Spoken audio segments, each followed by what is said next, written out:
Good morning, students. Welcome back again in SST class. In previous chapter, you have come to know about various civilizations like Harappa civilization, Chinese civilization, Egyptian civilization.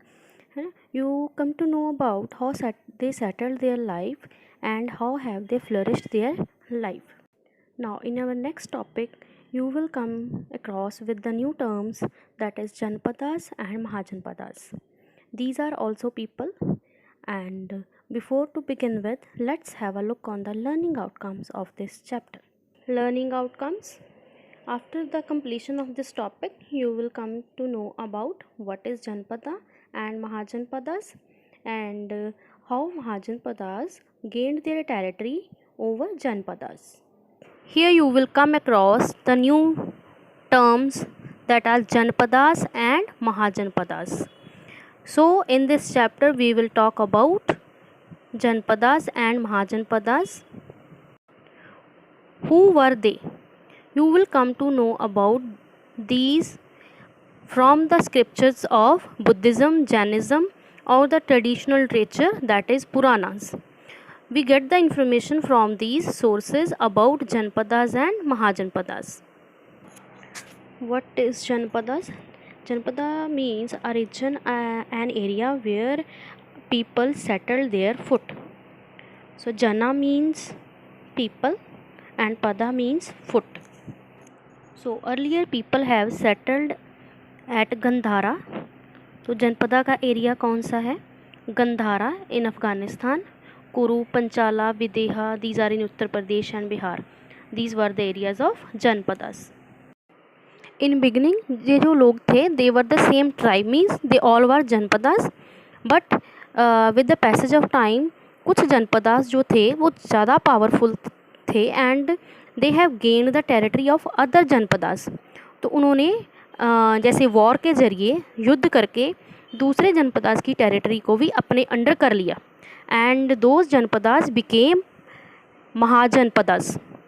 तो उनको महाजनपदास के नाम से जाना गया. तो दे वर 16, ये 16 महाजनपदास थे जैसे मगधा, वत्सा, अवंती, कोसला, अंगा, है ना. तो इन सब से ज़्यादा सबसे ज़्यादा पावरफुल जो था that was Magadha. Magadha was most powerful Mahajanpadas as it conquered many territories of other Mahajanpadas. ये जो मगधा था इसने बाकी के जो 16 महाजनपदास थे उनकी टेरिटरीज को भी अपने अंडर कर लिया था. तो what were the various sources, how had he done that. तो इन्होंने ये सारा महाजनपदास को कैसे अपने अंडर कर लिया. जैसे मैट्रिमोनी एलियंसेस, मतलब मैरिज रिलेशंस. ये क्या करते थे, दूसरे रूलर्स की डॉटर के साथ अपने बच्चों के बेटे की शादी कर दी.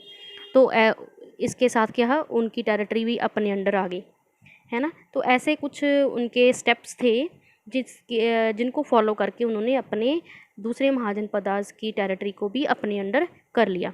And that at that time Magadha then became a very vast empire. There is one more term, gana sanghas. Gana means group of people and sanghas means organisation. Means ये वो लोगों की वो ऑर्गेनाइजेशन थी, मतलब वो किंगडम्स थी जहाँ पे लोग जो थे अपना राजा चुनते थे. ठीक है, उनको बोलते थे gana sanghas. And in this ruler was not hereditary. Hereditary means खानदानी नहीं था, मतलब राजे का बेटा राजा नहीं बनता था. तो ये कुछ इंपॉर्टेंट थे जैसे लक्ष्मी, वैशाली, इसाक्याज ऑफ कपिलवस्तु. तो ये कुछ इंपॉर्टेंट घन संघास थे. Now we will talk about some of the important rulers. Some of the important rulers of Magda were Bimbisara, Ajatashatru and Darshak.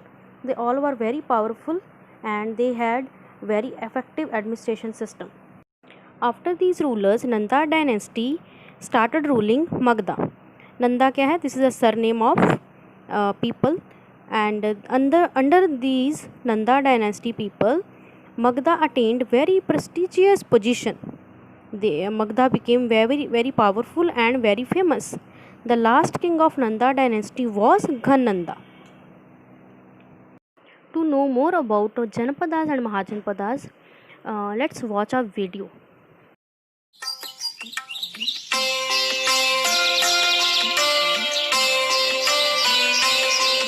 With the development of farming, humans began to settle down and live in groups.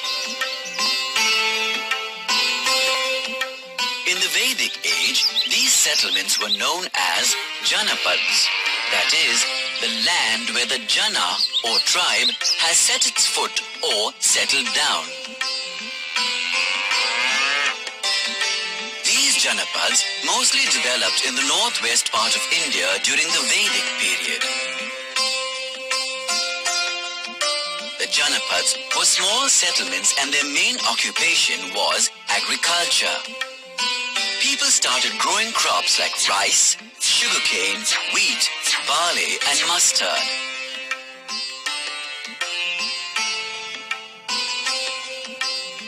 They also made pottery such as painted grey ware. Painted grey ware and other traces of urbanization have been discovered at various sites in northern India. These suggest the existence of Janapads in places like Atranjikhera in Eta in Uttar Pradesh, Hastinapur and sections of Purana Killa in Delhi. As these Janapads grew in population and area, they became more organized and powerful. They were governed by elected kings or king consuls.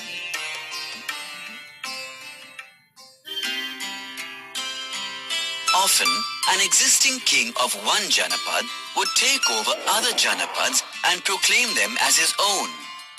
Thus evolved the Mahajanapads, which were groups of several Janapads. The kings of these Mahajanapads wanted to protect their territory and display their power. Hence, they converted these agricultural villages into military towns.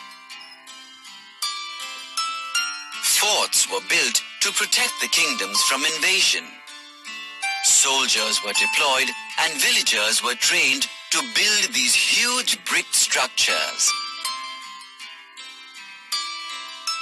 Not only were the Mahajanapads bigger than the Janapads, they were also economically more prosperous.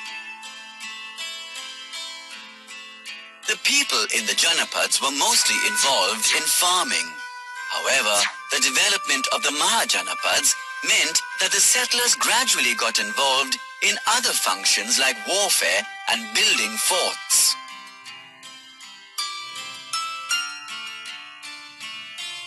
By the later Vedic period, there were 16 Mahajanapads in the Indian subcontinent.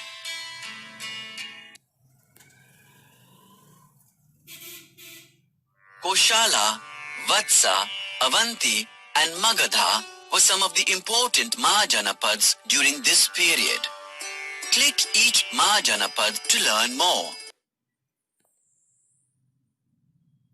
Koshala was a great cultural and political center. It was later merged with Magadha.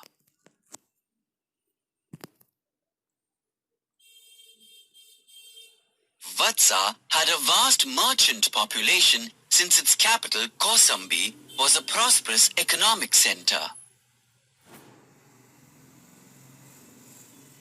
Avanti was a major center of Buddhism. Magadha was one of the most powerful Mahajanapads. Magadha was the center of the two greatest empires of ancient India, Gupta and Maurya.